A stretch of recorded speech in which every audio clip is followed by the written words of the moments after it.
आणि एक महत्त्वाची बातमी आहे, मारकुट्या रमेश म्हात्रेला जामीन मंजूर झालेला आहे। डॉक्टर मारहाण प्रकरणात म्हात्रेला जामीन मंजूर झाला। आताची महत्त्वाची बातमी, कल्याण डोंबिवली इथला नगरसेवक, शिवसेनेचा नगरसेवक मारकुट्या रमेश म्हात्रेला जामीन मंजूर झालेला आहे। त्यांनी आपण आजारी असल्याचं कारण दिलेलं आहे आणि त्या संदर्भात त्याला जामीन मंजूर झाल्याची सध्या माहिती मिळते। डॉक्टर मारहाण प्रकरणात त्याला जामीन मंजूर झालेला आहे। आताच्या घडीची सगळ्यात महत्त्वाची बातमी आपण पाहतोय, रमेश म्हात्रेला अखेर जामीन मंजूर झालेला आहे। कल्याण डोंबिवली इथल्या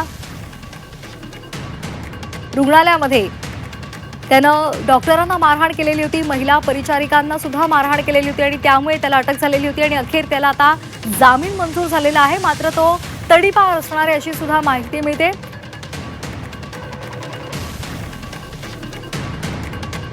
या रमेश म्हात्रेची राज्याबाहेर तडीपारी असणार आहे। त्याला जामीन मंजूर झालेला आहे, मात्र या संदर्भात काही अटी सुद्धा न्यायालयाने घातलेल्या आहेत। त्याचा पासपोर्ट त्याला जमा करावा लागणार आहे। रमेश म्हात्रेसह चौघांना जामीन मंजूर झालेला आहे।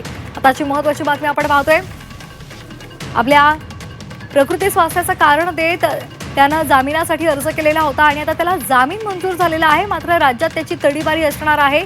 डॉक्टर मारहाण प्रकरणात म्हात्रेला जामीन मंजूर झालाय। म्हात्रेसह चौघांना जामीन मंजूर केलेला आहे।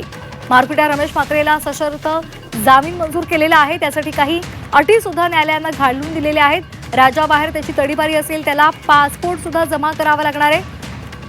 या संदर्भात अधिक माहितीसाठी आपण जाणार आहोत आमच्या प्रतिनिधी मनश्री पाठक। मनश्री, सशर्त जामीन मंजूर केलेला आहे, कोणकोणत्या अटी नेमक्या ठेवलेल्या आहेत? कोर्टानं जामीन रमेश म्हात्रे यांना मंजूर केलाय। मात्र जामीन झाल्यावर महाराष्ट्राच्या बाहेर राहण्याचे आदेश रमेश म्हात्रे यांना देण्यात आलेले आहेत। सोबतच रमेश म्हात्रे यांच्यासह सर्व आरोपींना जामीन मंजूर केलाय। मात्र अटी शर्ती ठेवल्यात, ते म्हणजे आठवड्यातून 3 वेळा स्थानिक पोलीस ठाण्यात हजेरी राहण्याचे निर्देश दिलेले आहेत। सोबतच याच्या पुढचा खटला हा फास्ट ट्रॅक कोर्टात आता चालवला जाणार आहे।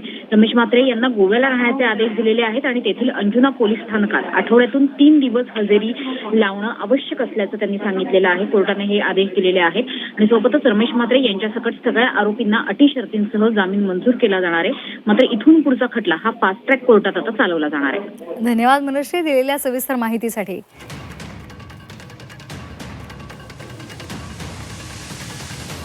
मारकुट्या रमेश म्हात्रेला सशर्त जामीन मंजूर केलेला आहे। रमेश म्हात्रेसह चौघांना जामीन मंजूर केलेला आहे, सशर्त जामीन आहे।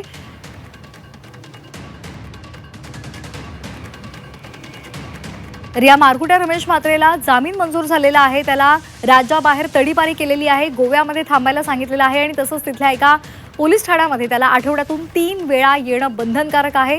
तसंच त्याला त्याचा पासपोर्ट सुद्धा जमा करण्याचे आदेश दिलेले आहेत।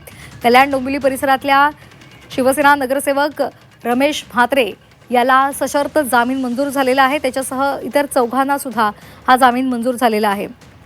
डॉक्टर मारहाण प्रकरणामध्ये जुलै 2026च्या सुरुवातीलाच पालिका रुग्णालयामध्ये घुसून रमेश म्हात्रेनं आणि त्याच्या सहकार्यानं 3 शासकीय डॉक्टरांना मारहाण केलेली होती। यामध्ये महिलांचा सुद्धा समावेश होता।